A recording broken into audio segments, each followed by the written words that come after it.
Cette semaine dans les actualités du monde chrétien, scandale.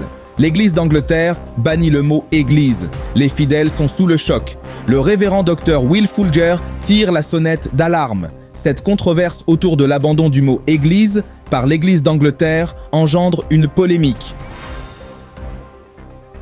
L'Église d'Angleterre est en train de vivre une véritable révolution qui pourrait bien ébranler les fondements de la foi chrétienne.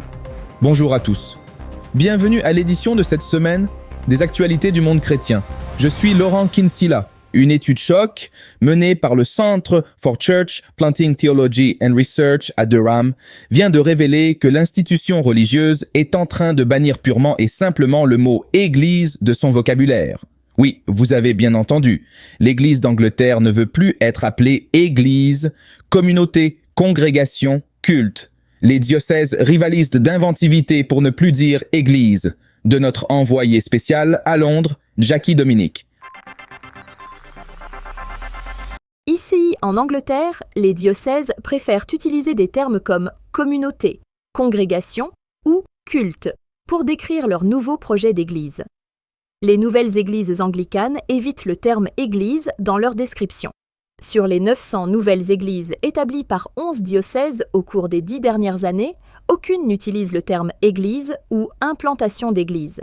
Ces changements de langage nous obligent à redéfinir ce qu'est une église au sein de l'Église d'Angleterre. Selon le révérend Dr Will Fulger, auteur principal du rapport, l'Église d'Angleterre abandonne ses traditions pour plaire aux jeunes générations. Cette décision stupéfiante, qui a été prise dans le plus grand secret par les hauts responsables de l'Église, a pour objectif d'attirer de nouveaux fidèles, notamment parmi les jeunes générations.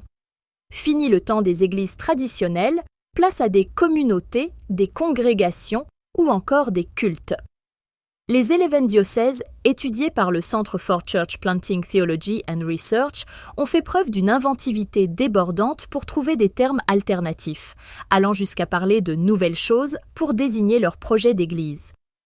Mais cette stratégie de communication, qui se veut moderne et inclusive, ne fait pas l'unanimité au sein de l'Église d'Angleterre. Le vicaire de St. Anne's à Kew, le docteur Giles Fraser, dénonce un désir mal placé d'être pertinent et moderne, et craint que cette décision ne mette en péril l'identité même de l'Église.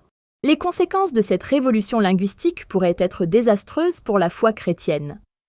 En abandonnant le mot « Église », c'est tout un symbole, tout un héritage spirituel qui est remis en question. Comment les fidèles vont-ils s'y retrouver dans ce nouveau paysage religieux où les repères traditionnels ont disparu ? Comment l'Église d'Angleterre va-t-elle pouvoir transmettre son message et ses valeurs si elle renonce à ce qui fait son essence même ?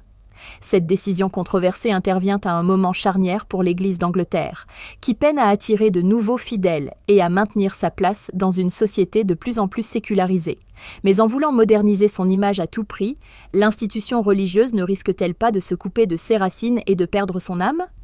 C'est la question qui agite aujourd'hui les chrétiens d'Angleterre et du monde entier, tandis que l'avenir de leur foi semble plus incertain que jamais.